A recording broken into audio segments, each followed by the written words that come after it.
The process of auditioning for TV pilots is a petri dish for self-doubt. When you test for a pilot at a network, you wait and you wait for them to call your name.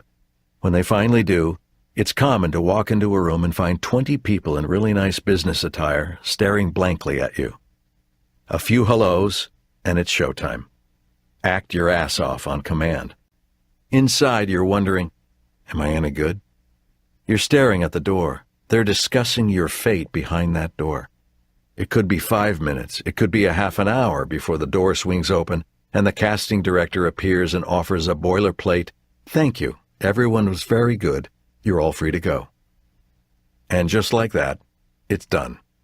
You collect your things and go home, your mind racing. Did they find their guy? Did they think we were all terrible? Will they have to cast a wider net to find the actor they want? That's why talent alone doesn't cut it. If you want to be a successful actor, mental toughness is essential. Lay your whole self-worth on getting the role, on the illusion of validation. Before long, you're left angry, resentful, and jealous. You're doomed. You can't sugarcoat it. You can use a euphemism if you wish, but the bottom line is that sometimes they are simply not going to want you. And if they do want you, they may fire you. Previously, when I auditioned, I'd wait by the phone, wringing my hands, and then when I heard I didn't get the part, I'd marinate in disappointment and introspection. Could I have done something differently? But about 20 years ago, something changed. I had gotten to a place where I didn't feel any of that negativity. No more post-audition self-laceration, no more competition, no ill will toward anyone else. I made a switch in the way I approached the process. The switch seemed simple enough once I understood it, but it took me years to achieve that understanding. Ever thoughtful, my wife gave me the gift of private sessions with a self-help guy named Cranston, who was really wonderful with actors and other creative people. Breck suggested that I focus on process rather than outcome. I wasn't going to the audition to get anything, a job or money or validation. I wasn't going to compete with the other guys. I was going to give something. I wasn't there to get a job. I was there to do a job. Simple as that. I was there to give a performance.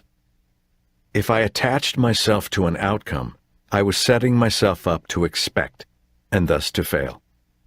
Once I made the switch, I was no longer a supplicant. I had power in any room I walked into, which meant I could relax. I was free. In advance of an audition, I'd read the script, suss out what was expected. The character was going to murder his coworker, so there's probably some rage and frustration and fear of getting caught. My job is not to just deliver those expected feelings, but to find something interesting and unexpected, maybe some barely contained glee or mania or righteousness. I learned to take control of the room. If I felt the scene called for the two characters to be standing, I might ask the casting director to please get up. What? Get out of my seat? Okay. The casting director gets up, and now we're at eye level. Or if the objective was intimidation, I'd get close or ask them to sit down. Of course, I didn't always get the job, but that wasn't my intent anymore. What was important was I always left the room knowing I did everything I could. In 1999, I tested for another pilot at Fox, and my friend Corbin Burnson got the part. I was able to say, "Congratulations, Corbin. I hope the show makes it," and I meant it. Another pilot. It was at NBC. It came down to me and two other guys. I walked into that room of 25 people. I did the scene twice. We all did. We waited the wait. In the end, the casting director came out and said to us, "We hate to do this, but we have to tell you now. We start to shoot on Monday." One of the other guys got it. I said, "Good for him," and I meant it. 4 days after that NBC test, I got a call about Malcolm in the Middle. They were looking for someone to play the dad. I read the script, and it was excellent, really funny, really smart. But all you knew about the father was that he had a lot of body hair. I'm not hairless, but I'm not hirsute. There wasn't a lot to go on with Hal. I read it again to see if I could find another way in. The mother was more fully written. She was an alpha, a sergeant of arms, a lioness. She was fearless, strong, sharp, bombastic. I wrote all those things down, and then, on a whim, I wrote the opposite of all those qualities. Fearful, weak, obtuse, reserved. I started to realize I was building a character. I was supplying what she didn't have, which was good for a marriage, good for comedy too. I realized there was a lot of potential for humor in this character. It could really be funny. I learned that if a character wasn't in the script, I had to infer it or imagine it. I had to take it on myself to build it. I came to the audition ready with ideas. The writer gave me the template in the script, and my job was to expand that into a multi-dimensional person. Even in the half-dozen lines Hal had in the pilot, I was able to find something. He was distracted by his family, not disinterested. When he was overwhelmed, he took a vacation in his mind.